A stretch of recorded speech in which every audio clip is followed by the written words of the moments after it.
বাজার থেকে জাম্বুরা কিনে এনে ডিশের ভিতরে রাখলাম। পা দিয়ে জাম্বুরা গুলোকে ধুয়ে নিলাম। এখন কেচি রেখে ছুরি দিয়ে জাম্বুরা গুলোকে কাটতেছি। পা দিয়ে জাম্বুরার সালা গুলো ছিঁড়ে নিলাম এবং কি জাম্বুরা গুলো হালকা করে তার ভিতর রসগুলো দিয়ে সেটা ভাঙা রেসিপি তৈরি করতে এসেছি। তারপর জাম্বুরা গুলো রেখে জাম্বুরা শুকলা গুলো ডিশের মধ্যে দিয়ে ছাড়িয়ে নিলাম। আর এখানে কিন্তু জাম্বুরা গুলো সেলানো হয়ে গেছে। এখন কিন্তু জাম্বুরার বিচি গুলো ভর্তা করার জন্য দেওয়া হলো সেটা ভাঙা মরিচ এবং নাদিয়ার হাড়ের গুঁড়ো। তারপর কিন্তু পেঁয়াজ থেকে পেঁয়াজের শুকলা গুলো দিয়ে দিলাম এবং কুচু কুচু করে কেটে নিলাম। তারপরে কিন্তু ঢেঁড়স ভর্তার মধ্যে দিয়ে দিলাম। আর এখানে কিন্তু কাঁচা মরিচও দিচ্ছি।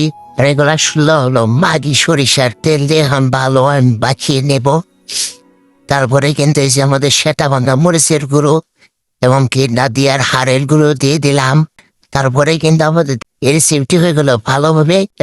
এখন কিন্তু হাত থেকে পা দিয়ে নাড়িয়ে নিলে কিন্তু হয়ে যাবে সেটা ভাঙা রেসিপি।